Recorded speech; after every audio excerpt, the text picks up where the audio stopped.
이제 마지막 시간입니다. 마지막 시간에 우리에게 주시는 하나님의 말씀을 봉독합니다. 로마서 15장 16절 말씀입니다. 로마서 15장 16절, 우리 한 절 말씀인데 우리 말씀을 묵상하면서 두 번 우리 같이 합독합니다. 함께 읽겠습니다.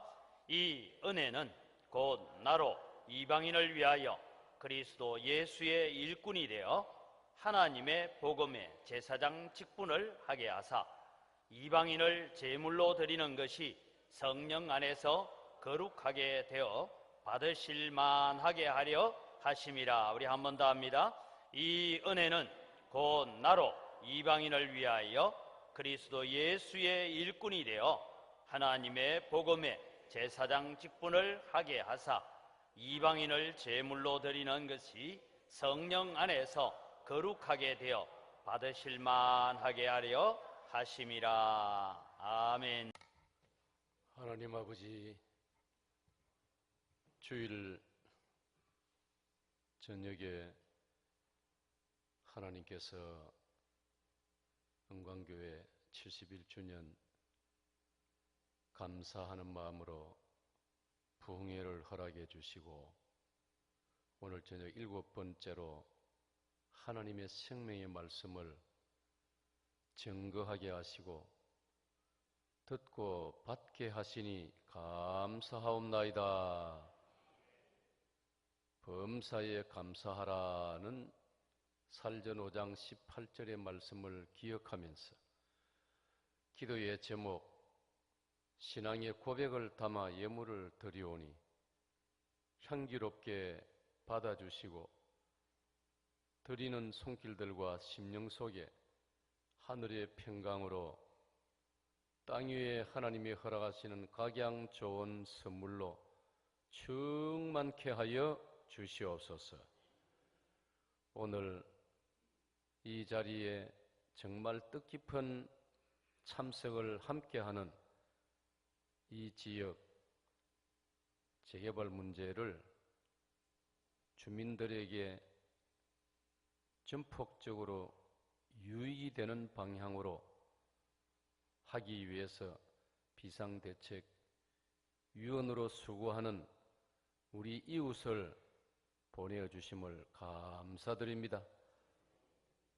우리 형제 자매 귀한 분들의 마음속에 우리를 창조하신 하나님의 그 따스한 사랑과 은혜가 넘치게 하여 주시옵소서. 성령님이여 이 자리에 임재하여 주옵소서. 예수님 이름으로 기도합나이다. 아멘. 할렐루야. 받읍시다. 내 인생의 만선. 광야를 걷고 있는 우리, 사람을 살리는 교회, 광주의 르네상스를 열어라. 자, 이 네 번 걸쳐서 저녁 예배 설교 제목이었습니다. 자, 그 다음에 세 번에 걸쳐서 우리는 새벽에도 하나님 말씀을 받았습니다. 받읍시다. 아브라함이 받은 상급, 신자의 고향 세 가지, 주님의 교회를 이렇게 섬겨라. 할렐루야. 아마 7번의 오늘 마지막 이제 7번째 말씀을 들으면서 여러분이 그 중에서도 여러분의 마음속에, 심령 속에 하나님께서 특별히 여러분의 마음에 이제 와 닿고 아주 여러분의 마음에 감동으로 다가온 말씀이 있을 것입니다. 그 말씀 붙들고 승리하는 여러분 되시기를 축원합니다. 자, 오늘 우리는 로마서 15장 16절 말씀을 읽었습니다. 그래서 오늘 마지막 설교의 제목을 광주의 르네상스를 열어라, 그렇게 정했습니다. 자, 찬양대 수고했습니다. 그동안 찬양하신다고. 자, 오늘 제 설교 제목 시작. 조금 전에 예배 전에 우리 장 목사님 보고 장 목사님 설교 제목에 르네상스라는 단어가 들어간 걸 본 적이 있습니까? 그러니까 목사님께서 아마 내가 본 적이 없는 것 같고 아주 궁금합니다. 그렇게 제가 이 성경을 묵상하는 중에 로마서 15장 16절을 묵상하는 중에 하나님께서 우리를 불러서 예수님을 믿게 하시고 하나님이 창조하신 인생, 인간 본래의 목적을 회복하도록 우리를 불러주시고 그 다음에 이제 우리 예수 믿는 사람은 알고 있지만은 본래 하나님이 선택하신 민족은 이스라엘 민족 아닙니까? 그래서 우리는 이방인이라고 불려졌습니다. 이런 우리를 예수님을 이 세상에 보내주셔서 2000년 전에 예수님은 예루살렘 골고다 언덕에서 십자가에 못 박혀 피 흘려 살찌고 죽어주셨습니다. 그 예수님의 죽으심은 여러분 인류 역사 속에서 죽은 사람이 얼마나 많습니까? 특별히 나라를 위해서, 민족을 위해서 위기에 처한 사람을 살리고자 아름다운 희생을 한 사람들이 어디 한두 사람이겠습니까?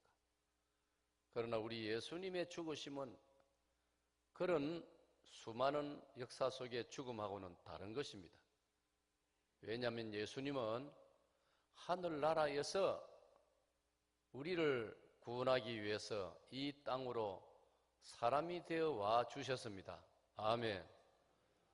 요한복음 1장 14절 말씀이 육신이 되어 우리 가운데 거하심에 우리가 그 영광을 보니 아버지의 독생자의 영광이요 은혜와 진리가 충만하더라. 아멘.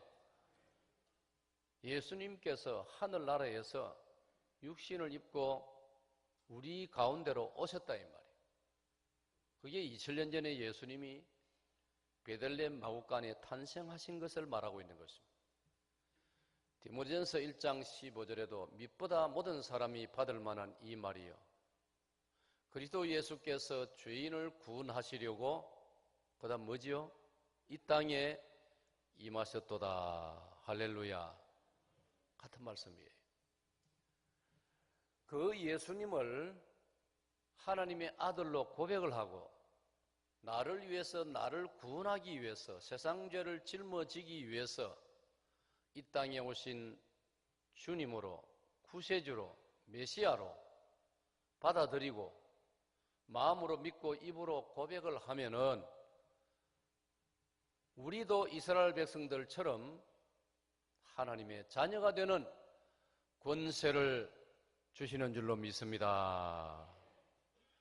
오늘 목사님이 소개하신 것처럼 우리 비상대책위원회 형제 자매들께서도 은광교회가 우리 지역을 위해서 앞장서서 귀하게 협력하고 수고를 해주시니 담내 차원에서 교회가 뜻깊은 행사를 하는데 한번 방문하는 것이 도리가 아닌가 하고 오셨는데 너무나 잘 오셨습니다.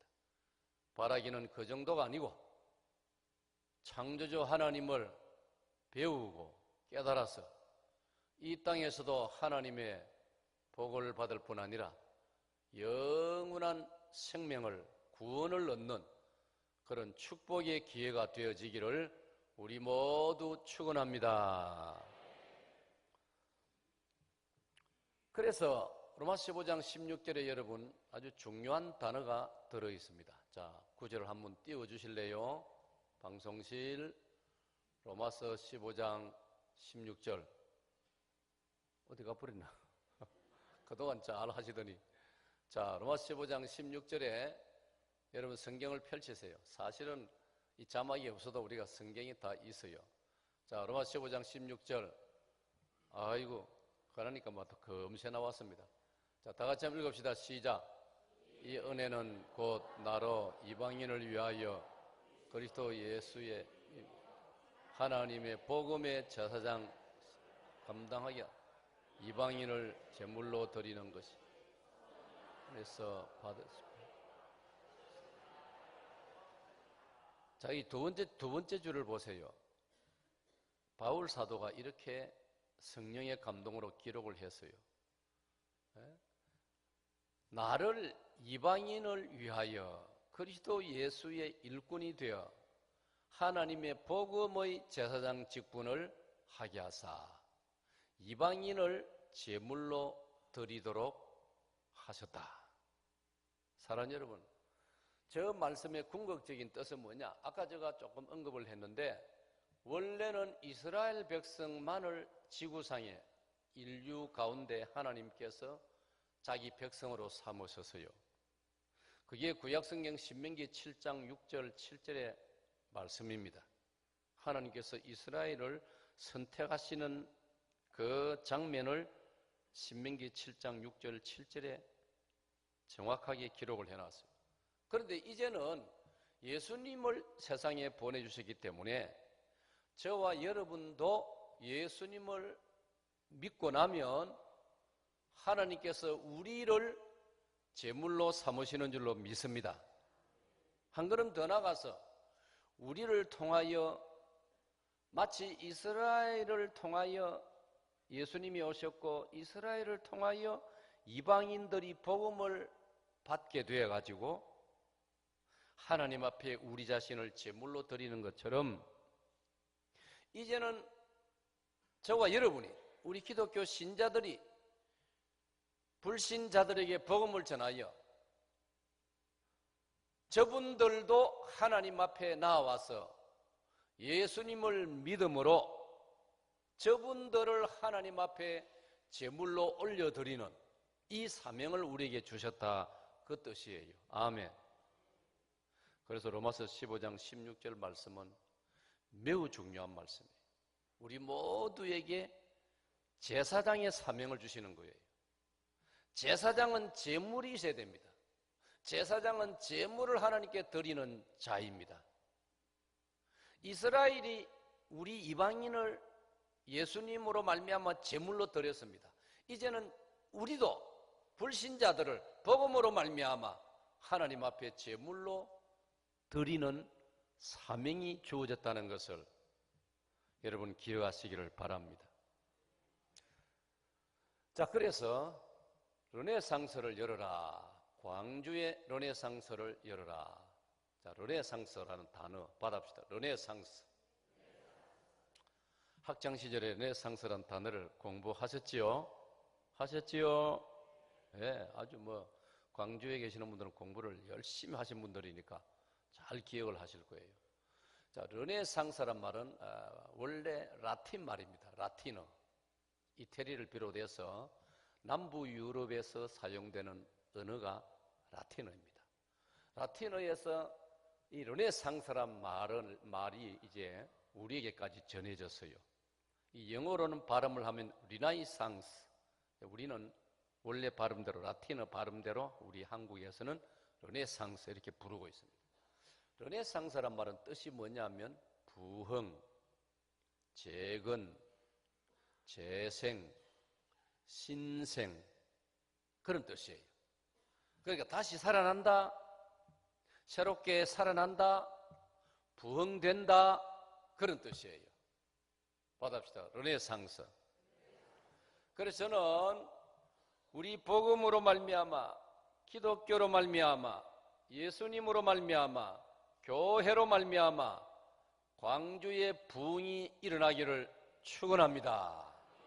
더 나아가서 우리 한국이, 우리 대한민국이 예수님으로 말미암아 복음으로 말미암아 우리 대한민국이 온 세계 만방에 다시 한번 부흥되고 이름을 떨치고 더 나아가서 온 세계에 우리가 주님의 사랑을 전해주고 나누어주는 그런 우리 대한민국이 되어야 할 줄로 믿습니다. 그런데 중요한 것은 여러분, 이 르네상스의 이 부흥에 하나님이 계셔야 됩니다. 하나님을 모셔야 됩니다. 하나님 없는 르네상스, 그건 하나님께서 기뻐하시지 않습니다. 제가 생각하는 중에 대표적으로 두 개의 르네상스가 떠올랐습니다. 구약시대 성경에서 르네상스가 있었습니다. 구약시대 성경에 화려한 문명, 화려한 부흥, 그런 시대가 있었습니다. 이스라엘에. 그게 어느 때일까요? 기억나실 건데 누구 시대일까요? 솔로몬 시대입니다. 여러분, 솔로몬 임금, 솔로몬, 우리가 보면 이제 회사 간판에도 솔로몬 이름 붙은 그런 것이 많이 있습니다. 세계적으로도 솔로몬이라는 이름을 사용하는 큰 그룹이라든지 그런 이름들이 많이 있습니다. 솔로몬은 우리가 알듯이 이스라엘의 세 번째 임금입니다. 그의 아버지가 유명한 다윗 왕이고 일대 왕은 사울 왕입니다. 성경을 보면, 그리고 역사도 거기에 같이 동의를 하고 이야기를 합니다. 인류 역사에서 가장 화려했던 왕이 솔로몬 왕입니다. 솔로몬 왕 때 이스라엘이 얼마나 부자였느냐. 금, 은을 뽕잎같이, 뽕나무같이 흔하게 사용했더라. 얼마나 솔로몬 왕 때 이스라엘이 부유했느냐를 말해주고 있습니다. 솔로몬 왕 때 솔로몬이 지혜가, 지식이 얼마나 뛰어났느냐. 성경을 읽어보면요, 열왕기, 상, 그 다음에 역대하 두 곳을 대조해서 읽어보면 솔로몬은 하늘의 천문학, 땅 위에 동물을 연구하는 동물학, 심지어 풀 한 폭에 이르기까지 식물학, 그 다음에 문학, 철학, 솔로몬은 모든 학문 분야에 최고의 정점에 이르렀던 통달한 사람이었습니다. 솔로몬의 그런 탁월한 점이 주변 나라로 소식이 퍼져나갔습니다. 아마도 요즘처럼 이 전파를 통해서, 정보 매체를 통해서 솔로몬의 소식이 만약 전파된다면 솔로몬은 전 세계에서 최고의 인기 스타가 되었을 겁니다. 대표적으로 서바의 여왕이 그 소식을 듣고 솔로몬을 한번 만나보고 싶어서 찾아오는 장면이 나오지요. 그 열왕기상 10장 11장에 보면은 서바의 여왕이 솔로몬을 만나보고 싶어가지고 서바에서, 서바라는 곳은 어디냐면은 오늘날의 사우디아라비아 남쪽에 붙어있는, 지금 여러분 예멘이라는 나라가 있어요. 남북 예멘으로 나누어져 가지고 분열되어 있다가 또 얼마 전에 합쳤다가 다시 지금 내전이 일어나고 복잡한 나라입니다. 그 지역이 옛날에 서바라는 나라입니다. 그 여왕이 솔로몬의 소식을 듣고 너무나 궁금해가지고 이 소문이 사실인가? 예루살렘은 온 도시가 금과 은으로서 건물이 지어졌고 이스라엘 사람들은 금, 은을 뽕나무같이 흔하게 사용을 하고 그 나라 왕은 솔로몬이라고 하는데 솔로몬은 모든 분야에, 여러분 요즘 우리가 박사학위 받은 사람을 사실은 보면요 지극히 제한된 분야의 연구회가 박사가 됩니다. 요즘은. 그렇죠? 여러분, 제가 독일에서 유학을 좀 했습니다. 그때에 교회에서 만난 한 청년이 대구 경북대학교를 졸업하고 유학을 왔어요. 그래서 내가 도착했을 때는 그분이 박사 공부를 하고 있었어요. 독일에서. 초청을 해서 한 분은 자기 기숙사, 이제 개인 집에 집방을 얻어가지고 공부를 하는데 가봤어요. 이분은 뭘 연구하느냐? 박쥐를 연구해, 박쥐. 온 벽에 다양한 종류의 박쥐를 핀을 가지고 꽂아놨는데, 아이고, 나는 송신해서 못 견디겠더라고. 송신하다는 말 알아듣겠습니까? 장 목사님, 윤 장로님, 뭐라고 합니까, 여기서? 소름 끼쳐. 소름 끼친다는 것보다는 우리가 쓸 때는 머리가 어지럽다. 머리가 어지럽다. 머리가 막 복잡하다 이런 뜻이에요. 온 벽에다가 막 박지를 꽂아놨는데 내가 순간적으로 생각할 때 아이고 나는 동물학을 공부 안 해서 다행이다 싶더라고. 아이고 나는 신학을 공부하니 다행이다. 아이고 평생 저 박지만 연구하고 저 사람은 살 거다 생각하니까 내 속으로는 좀 불쌍하다는 생각이 들어요. 자기는 좋아서 하는 공부지만.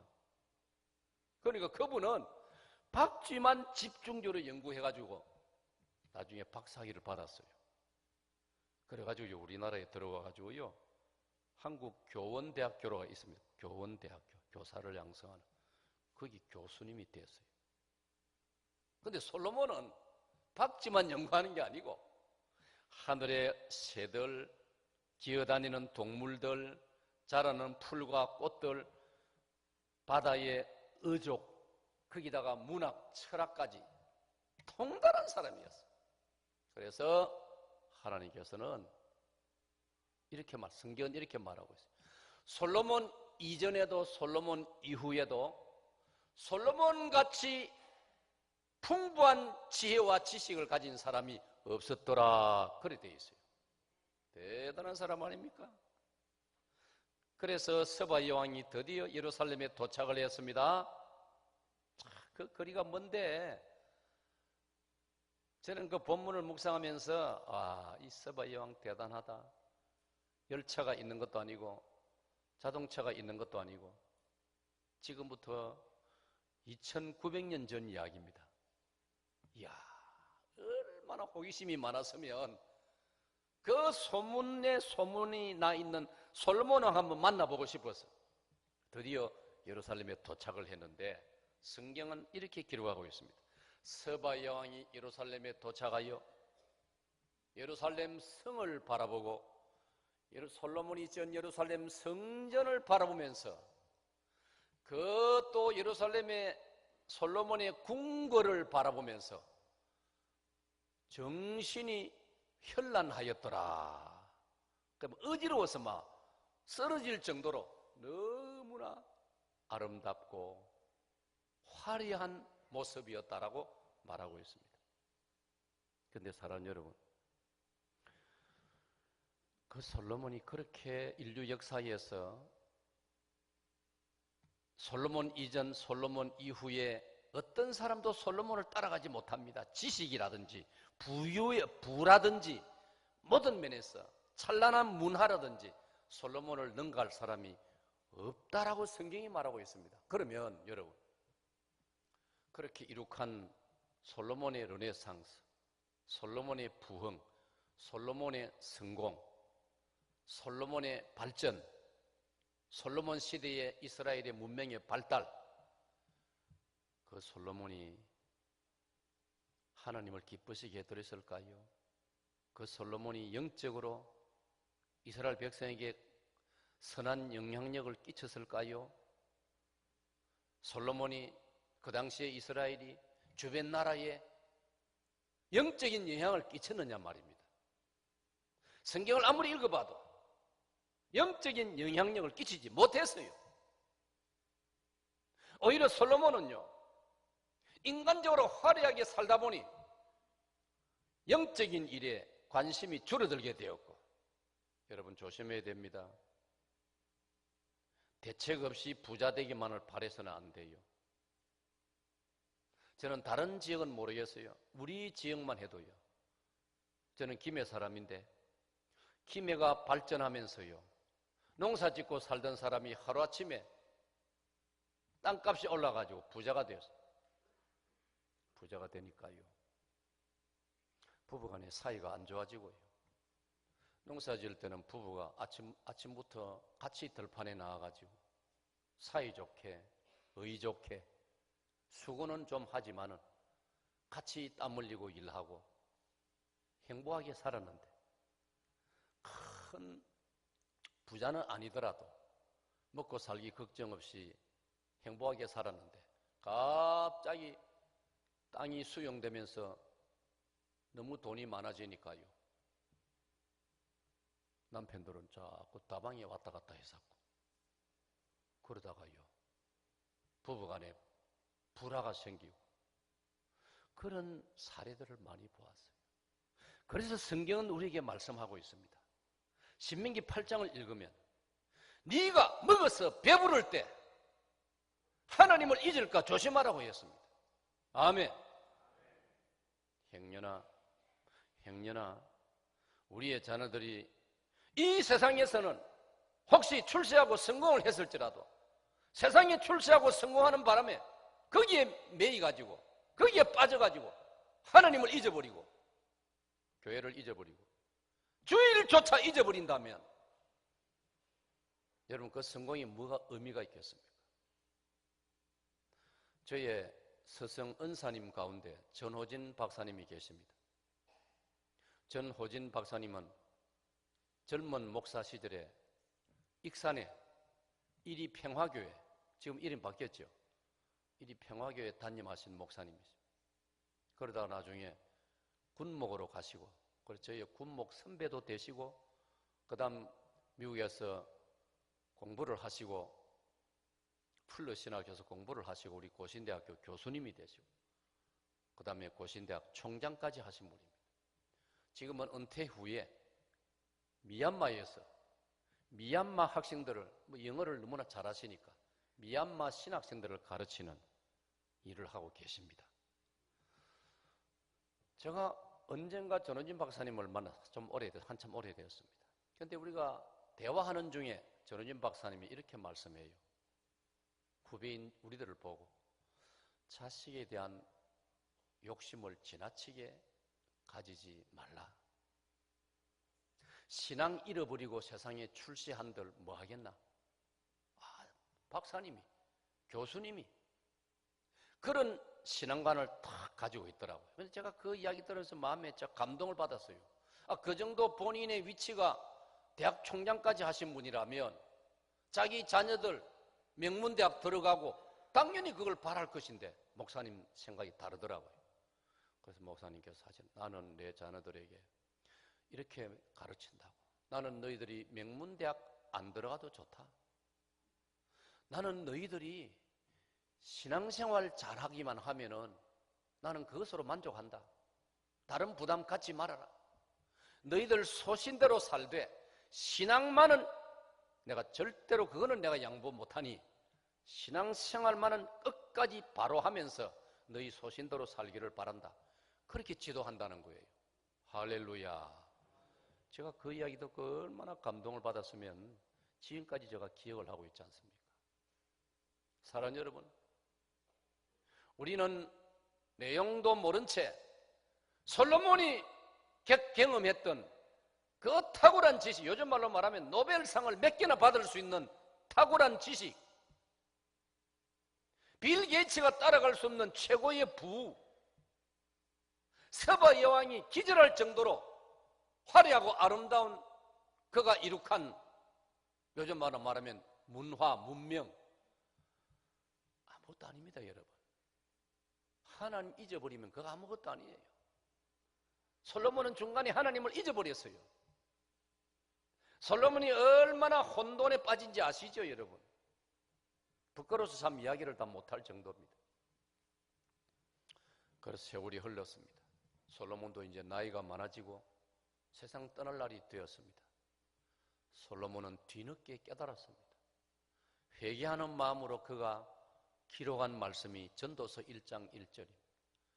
모든 것이 헛되고 헛되니 헛되고 헛되도다. 내가 그 젊었을 때 가졌던 욕심은 마치 바람을 잡으려는 것과 같다. 바람을 아무리 잡아도 손에 들어옵니까? 들어온들 잠깐 있다가 손가락 사이로 빠져나가 버리는 거라.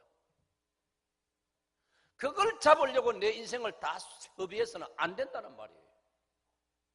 그래서 솔로몬이 세상 떠나기 전에 늦게사 철이 들고 깨달아가지고 성령의 감동으로 기록한 말씀이 전도서 12장 13절 이르이 결국을 다 들었으니 하나님을 경외하고 그 명령을 지킬지어다. 이것이 사람의 뭐라고요? 본분이니라. 받아입니다. 사람의 본분. 사람이 한평생 짧은 인생 한 번 살고 하나님께로 가야 되는데 본분은 행하지 않고 지엽적인 일만 붙들고 살다가 끝나버리면 어떻게 할 거예요? 본분을 해야죠. 본분을 먼저 해나가야죠. 예? 우리 어릴 때 부모님이 뭐라 하십니까? 초중학교, 주로 초등학교 다닐 때 부모님 말씀이 얘야 숙제부터 해놓고 놀아라. 그렇죠? 여러분도 많이 들으셨고 부모가 되고 나서 여러분도 그 말 많이 하셨지요? 이놈의 자식 숙제도 안 해놓고 해가 지도록 밖에서 놀고 있네. 너 매 맞는다? 벌 세운다? 그러니까 학생은 숙제부터 하는 게 본분이란 말이에요. 숙제부터 해놓고 그 다음에 놀든지 말든지 그 다음에 그래야지. 숙제는 안 해놓고 실컷 놀다가 들어와 나중에는 뭐 지쳐가지고 그냥 잠들어 버리고 아침에 일 나가지고 숙제 안에 허둥지둥하고 마치 그와 같이 하나님 섬기는 인간의 최고 사명은 망각하고 잊어버리고 엉뚱한 것에 내 인생을 다 쏟아가지고 잘 살고 화려하게 산들 그게 무슨 의미가 있느냐 이 말이에요. 아멘. 아멘. 그러므로 하나님 없는 르네상스, 하나님을 배제한 르네상스는 별로 아름다운 게 아니라 이 말이에요. 우리는 고등학교 때 교과서에서 르네상스를 공부할 때 르네상스는 인류의 문명을 꽃피운 이태리를 중심으로 일어난 르네상스는 대단한 것이었다 그래 배웠습니다. 물론 눈으로 볼 때는 그렇지요. 그러나 한 번 더 생각하면 하나님 없는 르네상스는 불행한 것입니다. 여러분. 하나님 없는 부, 하나님 잊어버린 성공, 그게 무슨 의미가 있습니까 여러분? 네? 잠깐에 불과한 것인데 하나님께 가서 우리 영원히 살아야 되는데 그럼 우리는 영원을 준비해야 할 줄로 믿습니다. 누가복음 12장 20절 21절을 보면은 어떤 부자가 그에 따라서 옛날이니까 주로 농사가 업 아닙니까? 그에 따라서 얼마나 풍년이 들었는지 지금 있는 창고를 가지고는 모자란단 말이에요. 그래서 누가복음 12장 19절 21절을 보면은 이 부자가 밤에 이제 잠자리에 누워가지고 이렇게 스스로 만족한 듯이 말을 합니다. 내 영혼아 여러 해 먹을 것을 이제 쌓아두었으니 편안히 먹고 마시고 즐거워하자. 내가 창고를 더 크게 짓고 추수한 곡식을 거기에 쌓아두리라. 그러나 그날 밤에 하나님께서 이 부자를 찾아오셔서 야 이 어리석은 부자야 오늘 밤에 네 영혼을 도로 찾으리니 그리하면 너 예비한 모든 것이 누구의 것이 되겠느냐. 아멘. 사랑하는 여러분, 제가 중요한 이야기 하나 하겠어요. 혹시 여러분 좀 모아놓은 돈이 있으면요 부지런히 쓰세요. 찬양대 좀 있으면 부지런히 쓰세요. 그 말은 좋은 일 많이 하라 이 말이에요. 하나님께도 드리고 선교에도 바치고 우리 고신의 목회자를 배출하는 천안에 있는 고려신학대학원에 기부금도 좀 내고 할렐루야. 저는 말씀드렸지만 작년 10월 19일 날 저희 어머님이 백세로 세상을 떠나시고 저에게 조의금이 5천만 원이 들어왔어요. 그래가지고 장례식 경비 또 장례식 그 밥값 많이 나가더라고요. 그 장례식 경비 제하고 또 멀리서 문상 오신 목사님들 여비 좀 챙겨드리고 입관 예배, 발인 예배, 하관 예배는 우리 손용기 목사님이 인도하셨어요. 그리고 또 목사님들 순서 맡으신 어르신들 기왕 우리 어머님을 또 사랑하시는 분들이었으니 또 예비를 좀 넉넉히 드리고 그래 다 하니까요. 아이고 또 저희 교회 제가 감사금도 좀 두둑이 하고 5천만 원 가운데 3천만 원이 나갔어요. 경비하고 전부 병원의 장례식장 경비 2천만 원이 남았습니다. 2천만 원을 제가 1,000만 원은 대전에 우리 고신 선교부 거기에 후원금으로 내고 1,000만 원은 모교 고려신학대학원에 후원금으로 냈습니다. 할렐루야. 돈을 이래 써라 이 말이에요. 예? 왜 이 말 한지 아세요? 여러분 돈 모아놨다가 너무 아끼고 있다가요 세상 떠나면요 그 돈 누가 다 쓰는지 알아요? 여러분 아이들이 다 써요. 여러분이 좀 보람인데 써야 된다 이 말이에요.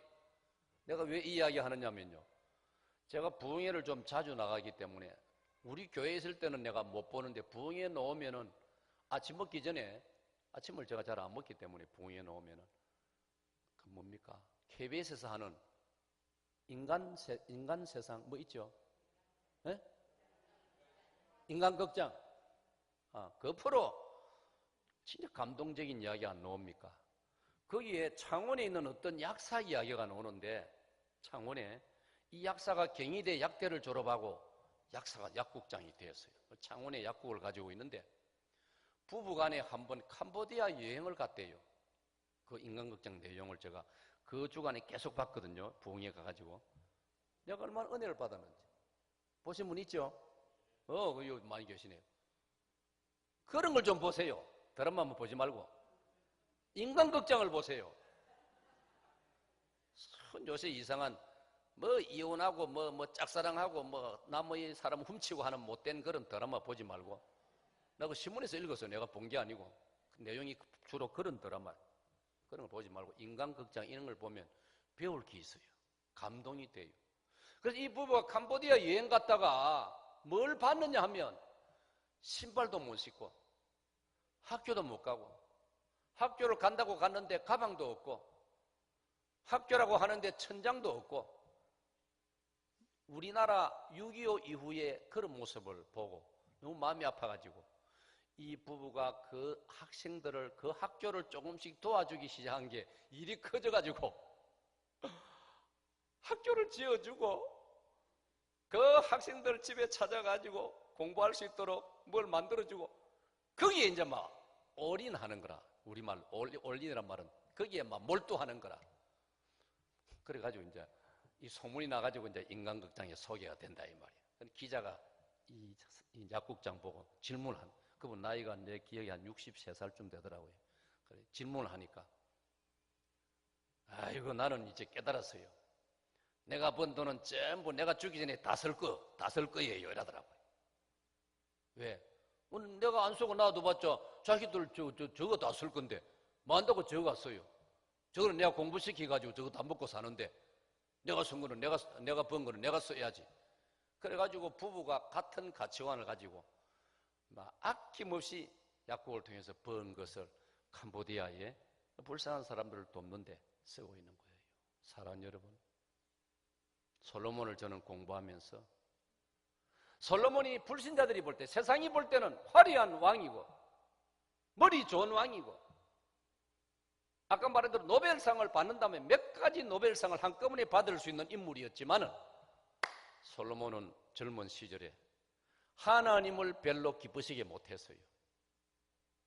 자기 성공에 도취하고 말았어요. 여러분 그 인생이 뭐 대단합니까?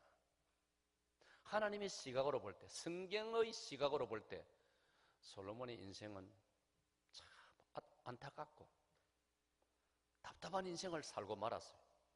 느껴서 저희 깨달아가지고 그가 기록한 잠언 33장 29절에도 보면은 잠언 30장 29절인지 보면 이렇게 되어 있어요.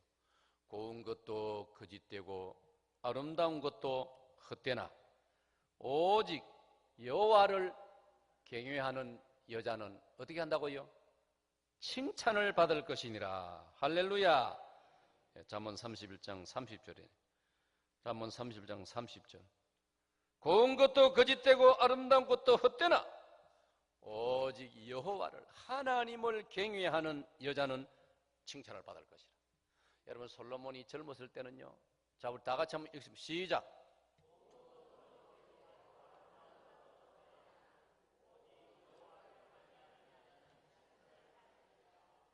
솔로몬도 젊을 때는요.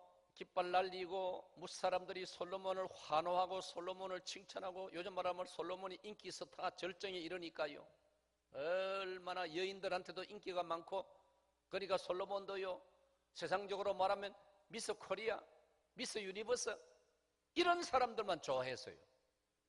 그런데 나이 들고 철 들고 보니까 하나님을 경외하는 여인이야말로 하나님의 칭찬을 받고 사람의 칭찬을 진정으로 받는다는 걸 느껴서 깨달은 것입니다. 할렐루야. 그렇습니다.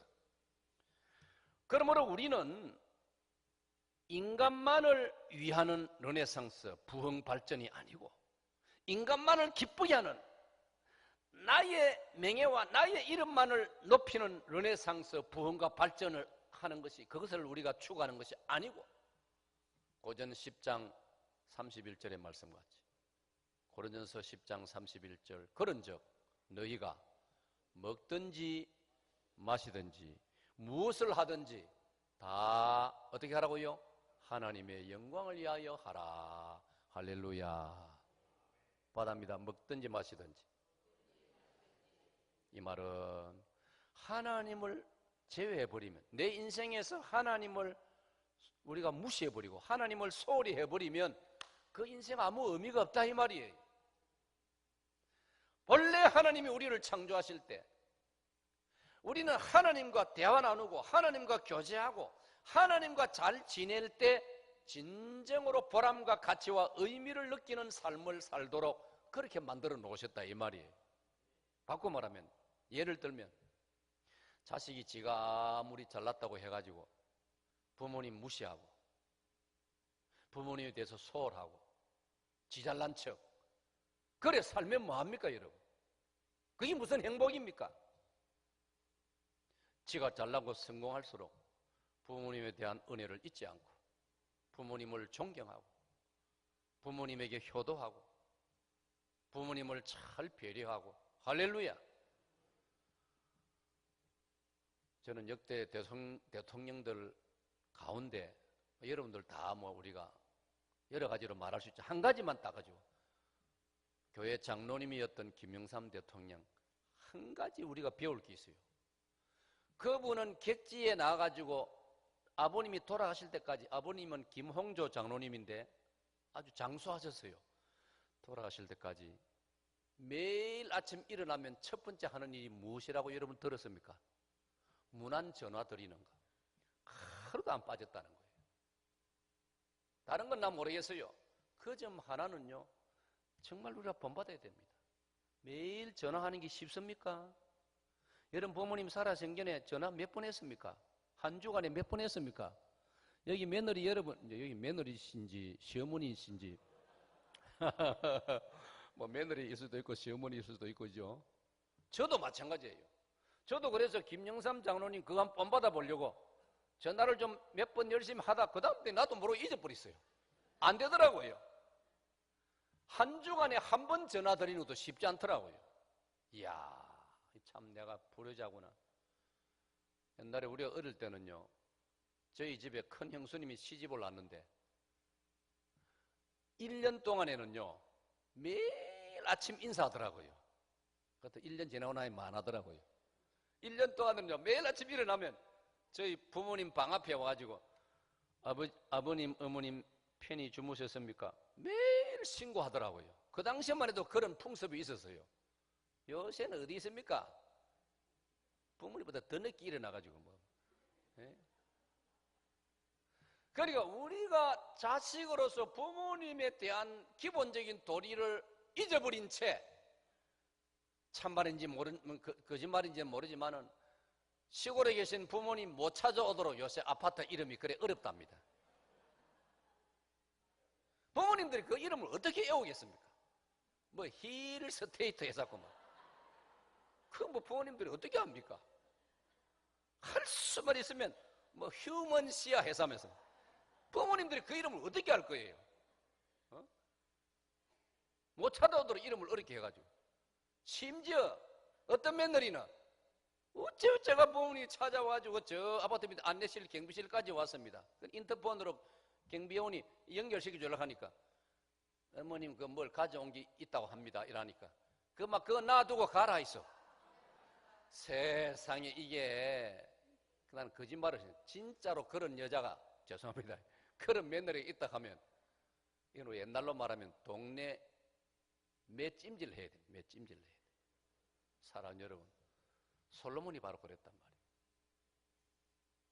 너무 머리 좋고 온 세상 사람이 자기를 칭찬하고 부가 넘치고 나라가 막 우선은 잘 되는 것 같고 막 무슨 사람이 자세히 읽으면요 각 나라에서 특사들이 와가지고 솔로몬한테 인사하고 솔로몬의 그 지혜를 배워가려고 그런 장면이 나옵니다. 그러는 사이에 솔로몬은 하나님을 잊어버렸단 말이에요. 사랑하는 여러분, 그러므로 솔로몬이 깨달은 말씀이 또 한 가지 뭔지 아세요? 진솔한 고백을 그가 하게 됩니다. 그게 잠언 30장, 아까는 31장 30절이었고 잠언 30장 좀 들어보세요. 7절에 보면 7절로 9절에 보면 솔로몬의 기도가 이렇게 됩니다. 마지막에 그가 세상 떠나기 얼마 전에 솔로몬이 이런 기도를 합니다. 내가 두 가지 일을 주께 구하여 사오니 내가 죽기 전에 내게 거절하지 마시옵소서. 곧, 저 나오네요. 다 같이 시작. 곧 거짓말을 내게서 멀리 하옵시며 나를 가난하게도 마옵시고 부하게도 마옵시고 오직 필요한 양식으로 나를 먹이시옵소서. 혹 내가 배불러서 하나님을 모른다 여호와가 누구냐 할까 하오며 혹 내가 가난하여 도둑질하고 내 하나님의 이름을 욕되게 할까 두려워함이니이다. 여러분 보세요. 솔로몬이 젊은 시절은 이거 몰랐어요. 최고로 인기를 누리고 박수갈채를 받고 문 여성들이 그를 따르고 하니까 막 거기에 도취돼가지고 막 그럴 때 어떻게 살아야 되는지 생각 안 해보고 막 하나님도 잊어버리고 요즘 말로 말하면 주일도 잊어버리고 막 예배도 잊어버리고 막 11조 드리는 것도 잊어버리고 새벽 기도도 안 하고 막 새벽 기도도 안 하고 그래 살다가 나이 들어서 뒤늦게 철들어가지고 두 가지 주여 나로 하여금 가난하게도 마시고 부하게도 마시고 내가 너무 가난하면 도둑질 할까 두렵고 여러분 사람이 너무 가난하고 배가 고프면 우리 속담에 사흘 굶어서 그 다음 뭐죠? 담장 안 넘을 사람 없다. 저는요 살아가면서 제일 안타까운 게 어떤 사람이 너무 배가 고파가지고 마트에서 빵 훔쳐 먹었다고 판사가 뭐 사흘인가 나흘 구류 처분하더라고요. 가둬놓더라고요. 아이고 세상에 배고파서 훔친 그걸 갖다가 세상에 사흘이나 가둬놓다니. 물론 가둬놓으면 사흘 동안 먹을 거는 주겠죠. 사랑하는 여러분, 배고픈 사람은 정말 우리가 이해를 해요. 배고파서 도둑질할까? 하나님 그런 처지는 되지 않게 하시고 너무 부해가지고 나는 막 하나님 없어도 나는 막 행복하게 산다 이런 인간 되지 않도록 해 주시옵소서. 늦게서 깨달은 것입니다, 여러분. 그래서 저는 구약 성경에서 솔로몬의 르네상스 그렇게 화려하고 빛났지만은 하나님이 빠져버린 그 르네상스는 영적으로 다른 사람들에게 감동을 주지 못했던 것입니다. 아멘. 우리 대한민국이 지금 온 세계적으로 이름을 떨치고 있습니다. 잘 나가고 있습니다. 그러나 우리 대한민국이 영적으로 영향력을 못 미친다면 별 의미가 없어요. 일본이 한때 얼마나 세계적으로 깜짝 놀래 세계를 놀라게 했습니다. 빠른 속도로 일본이 잘 살아가지고. 그런데 일본이 정신적으로 영적으로 다른 나라에 좋은 영향 끼친 게 있습니까? 없어요. 그래서 일본의 별명이 무엇이었습니까? 한때 이코노믹 애니멀. 일본은 경제적인 동물이야, 동물. 사람 아니라 했다. 외국 사람들이 붙여준 이름 아닙니까? 여러분, 르네상스는 이태리에서 일어났습니다. 12세기에서 16세기까지 이태리에서 로마, 베니스, 플로렌스, 밀라노, 나폴리 이런 이태리의 각 도시에서 르네상스가 일어났습니다. 이태리가 온 세계를 영향을 미쳤습니다. 예술, 문화, 모든 분야의 지식면에 갈릴레이, 천문학을 연구하는 갈릴레이를 비롯해가지고 온 분야에 이태리 사람들이 꽃을 피웠습니다. 그게 사실 이태리의 르네상스입니다. 그러나 저는 목회자의 시각으로 그 역사를 제 나름대로 살펴보니 이태리 역시 솔로몬처럼 영적으로 별로 영향력을 못 끼쳤어요. 이태리가 유럽의 나라들에 영적으로 감동을 주지 못했어요. 이태리 사람들은 그저 자기들이 잘 살고 화려하게 살고 자기들이 즐기고 말았어요. 이걸 보면서 저는 이제 결론적으로 제가 말씀드립니다. 우리 대한민국도 광주도 우리끼리만 잘 살면은 무슨 의미가 있느냐 이 말이에요. 하나님을 잘 모시고 하나님이 보호하사 우리나라 만세인 줄을 알고 아멘 하나님을 잘 섬기고 그래서 우리 조상들이 말했지 않습니까? 경천애인 경천 하늘을 공경하고 사람을 사랑하고 인명재천이라 사람 목숨은 하늘에 달려있다 하나님께 달려있다 말 아닙니까?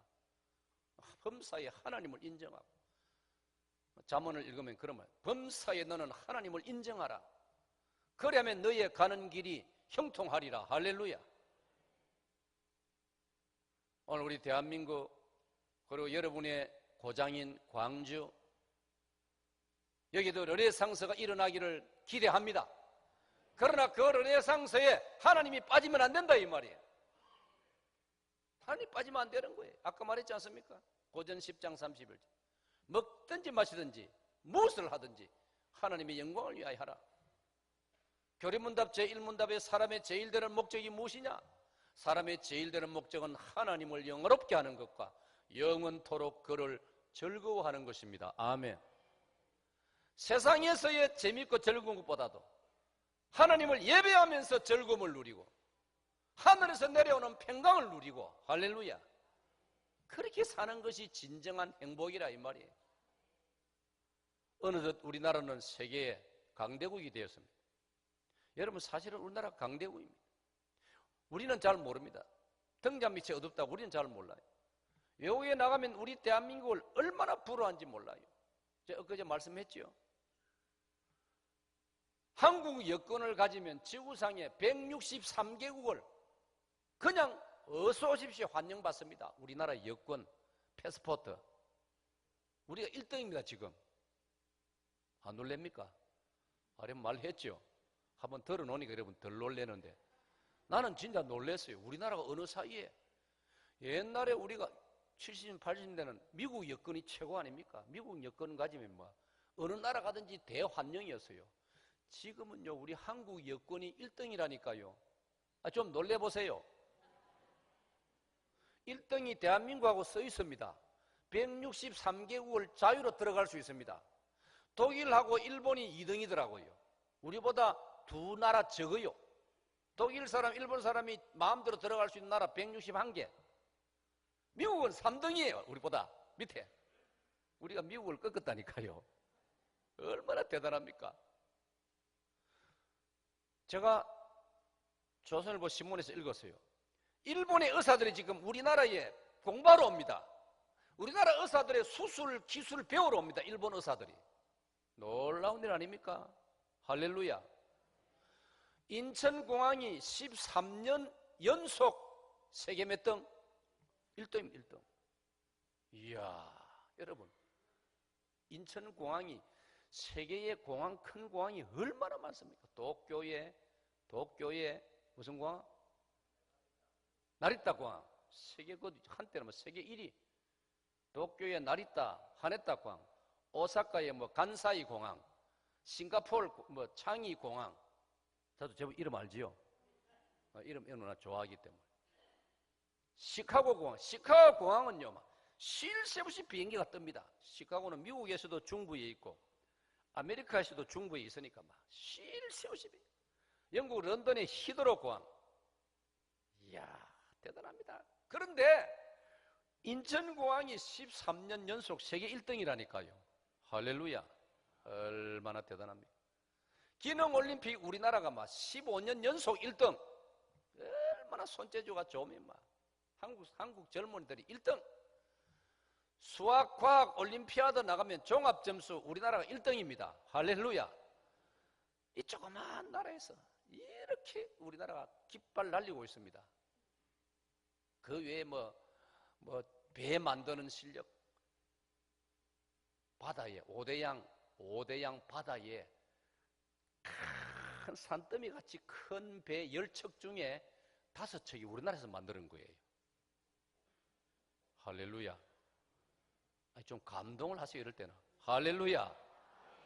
하나님이 이렇게 우리에게 복을 주셨단 말이에요. IQ가 우리나라가 얼마나 높은지 아세요? 나는 그 자료를 다 가지고 있어요. 오스트리아, 유럽의 오스트리아 나라 있죠? 발음을 잘해야 됩니다. 저 남쪽에 호주는 오스트레일리아고, 유럽은 뭐라고요? 오스트리아, 그냥 오스트리아. 모차르트의 고향. 오스트리아 연구소에서 조사를 했는데 지구상의 IQ, 머리가 가장 좋은 나라가 대한민국이라고 발표했습니다. 할렐루야. 아, 이거 얼마나 놀랍습니까? 주변에 좌우로 인사합시다. 축하합니다. 대한민국이 머리 좋다는 거는 옆에 있는 분이 머리 좋다 이 말 아닙니까? 축하할 만하지 않습니까? 그런데 여기서도 우리가 주의할 것은 하나님을 잊으면 안 된다 이 말이에요. 하나님을 모셔야 된다 이 말이에요. 아멘. 아멘. 여호수아 장군의 고백을 제가 이번 부흥회 때 자주 강조했습니다. 여호수아 24장 15절 오직 나와 내 집은 어떻게 한다고요? 여호와를 섬기겠노라. 그게 진정 하나님이 기뻐하시는 르네상스라 이 말이에요. 마지막으로 우리 하나 더 기억할 것은 우리의 르네상스는 복음이 전파되어야 됩니다. 복음의 르네상스를 만들어야 됩니다. 아멘. 받합니다. 복음의 르네상스. 광주는 기독교 신자 교회 퍼센테이지가 얼마나 된다고 생각합니까? 윤 장로님. 한 20%. 사랑하는 여러분, 그렇습니다. 우리 대한민국 전체의 기독교 신자는 18%에서 20% 선입니다. 바꾸고 말하면 아직도 광주에는 교회로 초청해야 될 우리의 이웃이 80%가 있다 이 말이에요. 그러니까 여러분, 교회 부흥 걱정하지 마세요. 교회에 오게 될 미래의 예비 교인들이 수두룩했습니다. 아멘. 아멘. 그렇게 생각을 해야 되는 거예요. 어떤 사람은 아이고 컵에 물이 조금밖에 안 남았네. 어떤 사람은 아직도 물이 많이 남아있네. 보는 시각에 따라서 희망적인 말을 할 수 있는 거예요.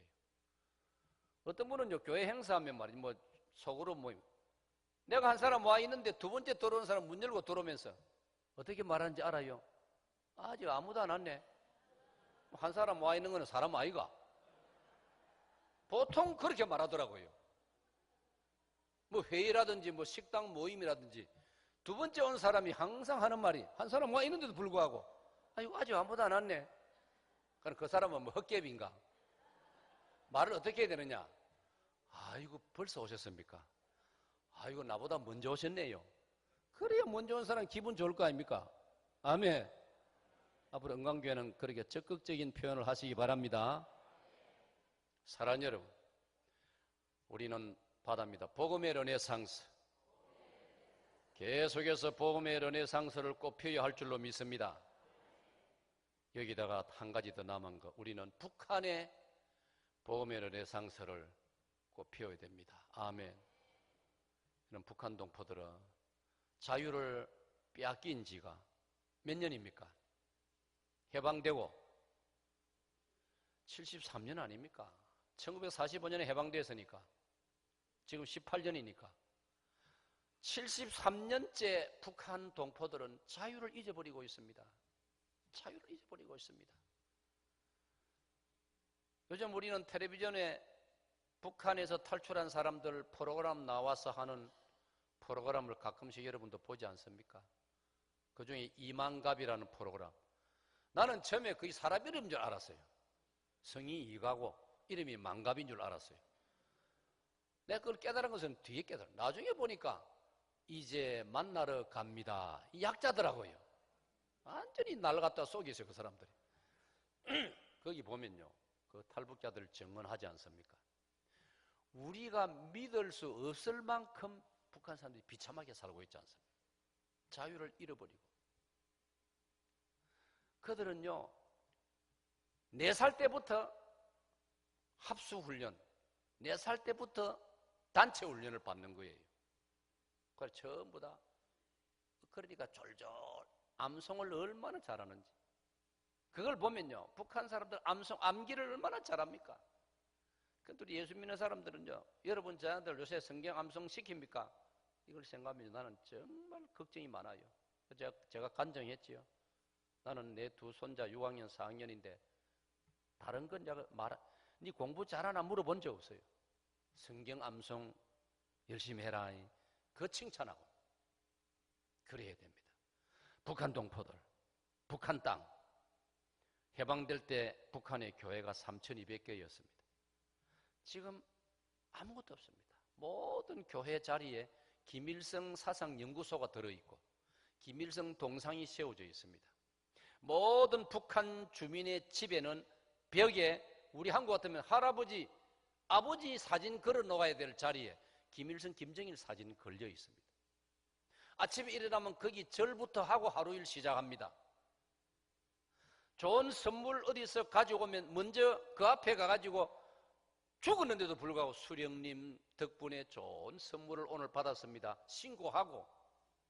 북한이 그렇습니다, 여러분. 얼마나 불쌍합니까? 거기다가 외정시대 35년, 36년까지 보태면 여러분, 북한 땅에는 인간다운 자유와 인권을 박탈당한 지가 100년이 넘었습니다. 얼마나 불쌍합니까? 그러므로 우리는 북한 땅에도 복음의 르네상스를 꼭 필요할 줄로 믿습니다. 아멘. 아멘. 무너진 교회를 세워야 할 줄로 믿습니다. 그리할 때 하나님께서는 복음으로 통일된 우리 대한민국을, 한국 교회를 온 지구상에 복음을 전하는 제사장 나라로 삼아 주실 줄 믿습니다. 받합니다. 제사장 나라. 제사장 나라라는 말은 뭐냐면 복음을 전하는 나라라는 뜻이에요. 앞으로 우리 대한민국이 남북 통일이 되어서 자유민주주의 꽃을 피우는 최고의 아름다운 나라가 되어서 위대한 복음을 온 세상에 전해주는, 그래서 세상의 모든 불신자들도 하나님 앞에 바쳐지는 복음의 제사장 역할을 감당하는 은광교회가 되시고 우리 조국 교회가 되어야 할 줄로 믿습니다. 이런 면에서 하나님을 중심하는 광주의 르네상스가 꽃 피어지기를 축원합니다. 하나님 감사합니다. 오늘 저녁에 이 종이 광주의 르네상스를 열어라는 주제로 하나님 말씀을 전하였습니다. 우리 온 은광교회 성도들이 이 말씀에 도전받고 광주의 복음의 르네상스, 조국 대한민국의 복음의 르네상스, 불쌍한 북한 동포들에게 복음의 르네상스를 꽃피우고 통일된 우리 대한민국이 온 세계를 향하여 복음을 나누어주고 예수님의 사랑을 나누어지는 제사장 나라가 될 수 있도록 축복하여 주시옵소서. 예수님 이름으로 기도합니다.